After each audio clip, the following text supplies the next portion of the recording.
네, 어제 말씀에서 바울은 율법이 우리에게 죄가 무엇인지를 알려주는 역할을 하고 그것으로 우리를 정죄하지만 율법에 우리를 정죄하지만 율법 그 자체가 우리를 죄를 짓게 하는 것은 아니다. 그리고 우리에게 율법은 무엇이 죄인지를 알려주는 소중한 역할을 한다. 그런 말씀을 하셨죠. 그러면서 동시에 우리가 율법에 대하여 죽은 자가 되었기 때문에 율법의 정죄로부터 해방된 자임을 강조합니다.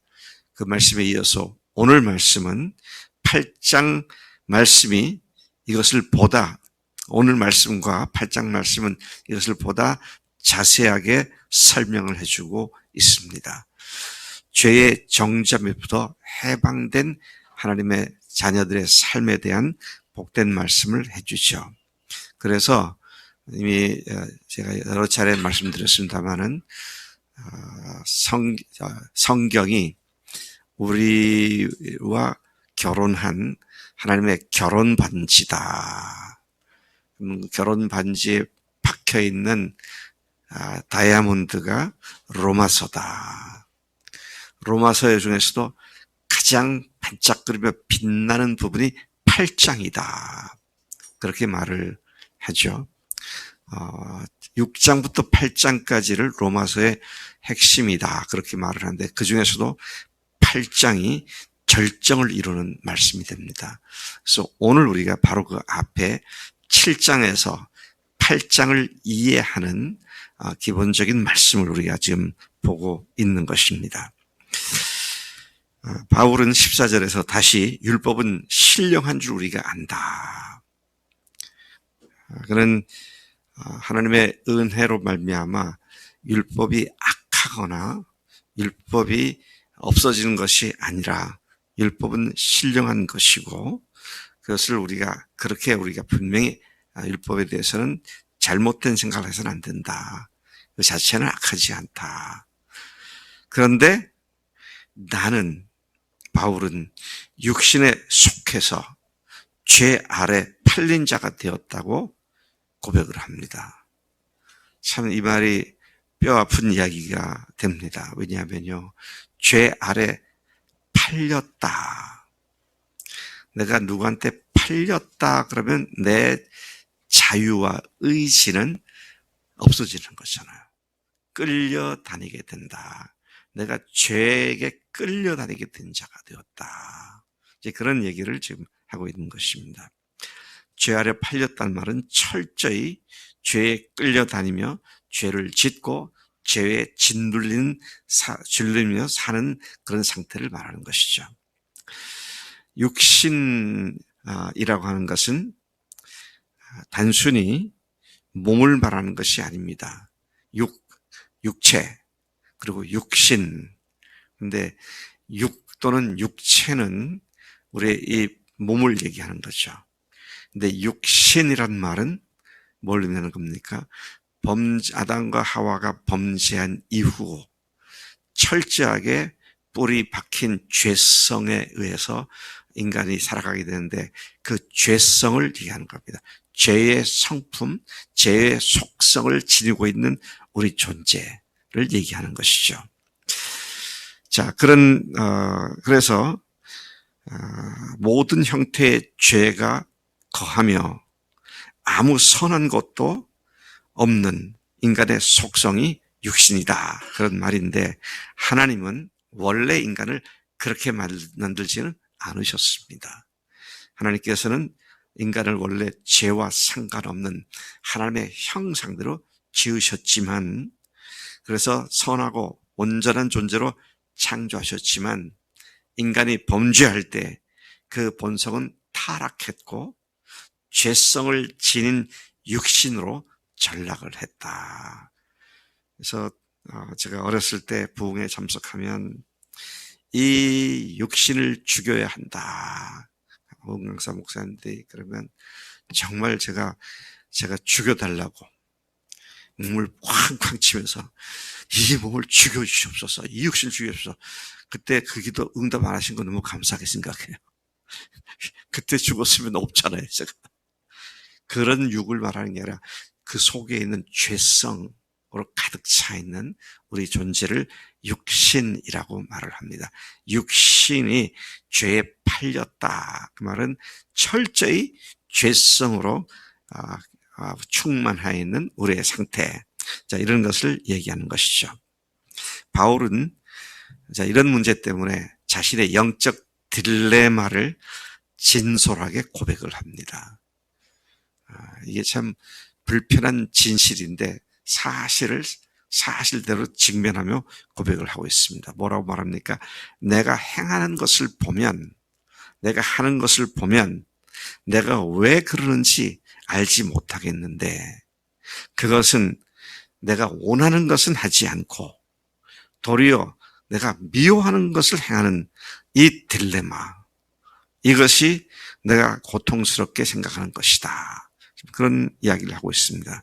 내가 원치 않는 것, 곧 율법이 금지하는 것을 행하면, 내가 그렇게 하는 걸 보면 율법은 반대로 그 자체가 선한 것임을 분명히 인식하지 않을 수가 없다. 원하는 것대로 하지 않고 죄를 짓는 걸 보면 율법이 죄를 규정하고 있는 그게 선한 것이고 그것이 옳은 것이다. 이제 그런 얘기를 하면서 율법이 잘못된 것이거나 율법이 망할 것이 아니다. 그런 말을 하고 있는 것이죠. 17절에 보면 내가 죄를 짓는 것은 내가 의도한 것이 아니라 내 속에 거하는 죄가 나를 그렇게 만드는 것이다. 여러분, 이것은요, 자기가 죄를 짓고 나서 자기 책임이 아니다, 그렇게 회피하는 말이 아니라 자기 속에, 인간 속의 실체를 지금 그렇게 고백을 하고 있는 것입니다. 18절, 내 속, 곧 내 육신에는 도대체 선한 것이 없는 줄을 아는 바. 원함은 내게 있지만 나는 그대로 선을 행하지는 않는 존재구나. 이런 이야기도 합니다. 19절, 내가 원하는 선은 행하지 않고 도리어 원치 않는 악을 행하는 것이다. 그렇게 자기의 실체를 고백하고 있는 것이죠.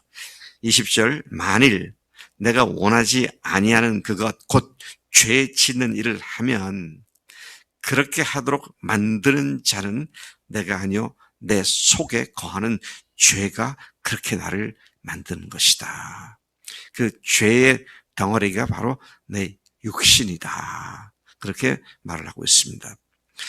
자, 이렇게 되면은요, 오늘 우리가 심리학적으로 표현하자면 자아 괴리 현상, 자아 분리 현상으로 말할 수 있을 것 같습니다. 내가 원하는 것과 내가 하는 게 달라요. 내가 이중적인 모습을 갖고 있잖아요. 이 두 가지가 동시에 있다. 이제 이런 말을 하면서 뭐라고 말하면, 내가 한 법칙을 깨달았다. 한 법을 깨달았다. 어떤 법입니까? 21절, 내가 한 법을 깨달았노니 곧 선을 행하기 원하는 나. 근데 그런 나에게 악이 함께 있다는 것. 죄의 속성이 함께 있다는 이 두 가지가 계속 내 안에서 동시에 작동하고 있다는 것을 내가 깨달았다. 22절, 내 심령 깊은 곳에 있는 내 속사람은 하나님의 법을 즐거워하지만 내 지체 속에 있는 한 다른 법이 내 마음의 법과 싸워 내 지체 속에 있는 죄의 법으로 나를 사로잡아 가는 것을 보고 있다. 아까 말씀드렸듯이 이러한 자아 분리 또는 자아 괴리 현상에 대해서 바울은 지금 고통스럽게 소리를 지르고 있습니다. 죽겠구나. 오호라, 나는 곤고한 사람이다. 죽을 지경이다. 이 죽음에 이르게 하는 죄로부터 철저히 물든 육신으로부터 누가 나를 건져내랴. 참으로 고통스러운 탄식을 하고 있는 모습을 보게 됩니다. 자, 그걸로 끝났다면 타령하는 것이 되고 말았을 거예요. 근데 25절이 반전을 이루기 시작합니다. 바울은 그 고통스러운 딜레마로부터 벗어나게 해주신 주 예수 그리스도로 말미암아 하나님께 감사하노라. 하나님께 감사한다. 자신의 속마음은 하나님의 법을 섬기지만 육신으로는 죄의 법을 섬기는 두 가지 속성에 따라 살아가고 있다. 그렇게 이야기를 합니다. 자, 그런데 어떻게 그가 이런 두 괴리 현상 속에서 주 예수 그리스도로 말미암아 감사한다고 고백을 할 수 있습니까? 이 고통스러운 상태로부터 감사한다고 말하고 있는 것입니까?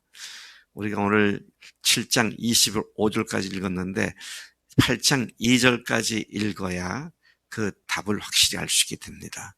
그리고 8장 전체는 이 8장 1절, 2절이 무슨 의미인지를 잘 설명해 주고 있는데 8장 1절과 2절을 같이 한번 읽어보겠습니다. 시작. 그러므로 이제 그리스도 예수 안에 있는 자에게는 결코 정죄함이 없나니 이는 그리스도 예수 안에 있는 생명의 성령의 법이 죄와 사망의 법에서 너를 해방하였습니다. 예수 안에 있는 자에게는 전혀 정죄함이 없다. 이것이 죄다. 너 이 죄를 지었기 때문에 너는 죄의 결과를 맛보게 될 거다. 너는 사망에 이르게 된다. 이러한 율법의 저주가 해당되지 않는다. 그런 말씀인 것이죠. 참, 법이라는 게 참 묘해요. 미국에 가면 미국의 법이 있습니다. 미국에 사는 사람들은 그 법을 철저히 따라야 돼요. 근데 저는 미국의 법에 저촉을 받지 않는 사람이기 때문에 미국에 가서 제가 수입 얻은 것에 대한 세금을 또다시 내야 한다든지 그러지 않습니다. 미국 사람들이 그러더라고요. 미국에서 누구든지 피할 수 없는 두 가지 사실. 하나는 죽음, 또 하나는 세금 그러더라고요. 그만큼 미국의 세금 거두는 건 철저하게 돼 있죠. 또 일본을 가거나 영국을 가면 자동차 핸들이 오른쪽에 있잖아요. 그래서 왼쪽에 우리는 왼쪽인데 오른쪽에 있어가지고 자동차가 왼쪽으로 가야 돼요. 우측 통행이 아니라 좌측 통행이 되는 거잖아요. 나는 우리 한국은 오른쪽으로 가기 때문에 나는 왼쪽으로 가기 때문에 나는 왼쪽으로 차를 몰고 갈 거야. 그러면 문제가 되기 시작하죠. 거기에 저촉을 하면 엄청난 사건이 일어날 겁니다. 근데 그 나라에 가서는 그 법을 따라서 오른쪽으로 가야 되고, 근데 그 나라의 법은 나는 저촉을 받지 않고, 그래서 법이 있지만 나한테 영향을 미치느냐 안 미치느냐.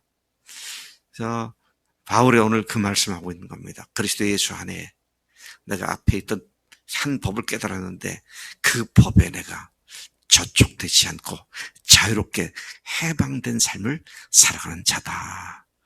하나님께서 우리에게 예수님의 십자가와 부활로 말미암아 영원히 새로운 하나님의 자녀로 태어나게 하셔서 이제는 성령께서 통치하시고 지배하시는 그런 세상 속으로 우리를 완전히 옮겨주셔서 그동안 살았던 죄와 사망의 법에서부터는 완전히 해방된 자가 되게 하실 줄로 믿습니다.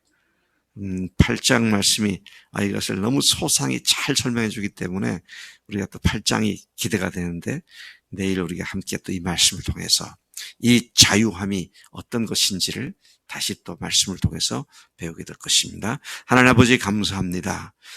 저희들 바울도 두 가지 상충되는 속에 있는 두 가지 때문에 딜레마를 겪고 외치며 내가 죽을 몸이다. 누가 나를 이 사망의 몸에서 건져내라고 그렇게 탄식을 했지만 예수님께서 바로 그것을 위해서 우리를 위해서 오셔서 죽으셨고 또 그것으로부터 우리를 확실하게 벗어나게 해준 사실을, 사망을 깨뜨리고 부활하심으로 말미암아 우리가 새로운 성령의 법에 매인 사람들이 되게 하신 것을 감사합니다. 하나님이 이 복되고 이 영광스럽고 그 어떤 것하고도 바꿀 수 없는 이 생명의 법으로 살아가는, 성령의 법으로 살아가는 자의 복됨을 풍성히 누리는 우리가 되도록 인도해 주시는 줄로 믿습니다. 악한 마귀에게 속아서 율법에 매이고 죄에 매여서 끌려다니는 삶이 아니라 주님을 영화롭게 하는 삶에